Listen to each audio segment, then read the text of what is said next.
محمود نور maanta waxay ii tahay farxad in maanta aan soo garab istaago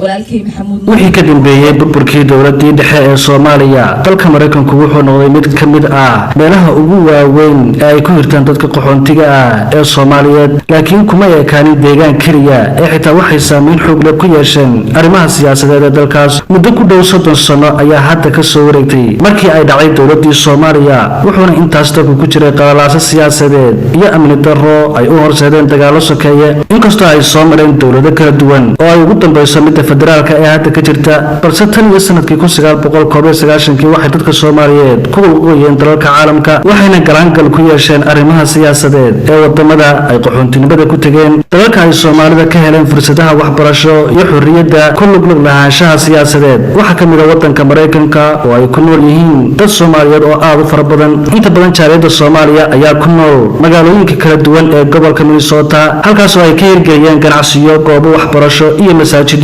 sidoo kale waxay qaybo kale ka degan yihiin gobolada kale ee dalkaas marba marka ka dambaysa bulshada Soomaalida waxay ku sii xoogeysanaysaa go'aanada la xiriira arrimaha gobolka doorashadii xilliga dhexe ee Mareykanka ka dhacday 6 bisha November ayay siyaasiyiin Soomaali ah oo markii hore ka qaxay dalkooda kuna koray Mareykanka ka gaareen guulo ay ku soo jiiteen indhaha caalamka Ilhaan Umar oo iyadoo 12 sano jir ah qaxoontino ku tagtay Mareykanka sanadkii 1999 ayaa noqotay gabadhii labaad ee abid iyadoo muslim ku biirta aqalka Koongareeska Mareykanka waxayna sidoo kale noqotay qofkii ugu horeysay ee Soomaali ah ee darajadaas gaara Maxamed Nuur oo ah Soomaali qaxoontinimo ku tagay Mareykanka sanadkii 1999 ayaa doorashadan ku hantay kursiga golaha deegaanka 60B sidoo kale Hodan Xasan oo Mareykanka qaxoontinimo ku tagtay sanadkii 1999 ayaa noqotay xildhibaanka kursiga baarlamaanka gobolka Minnesota ee uu tirsigiisu yahay 62 ee dhammaan siyaasiyiinta Soomaaliyeed ee yar ayaa muujiyay saameynta dadka ka soo jeeda Soomaaliya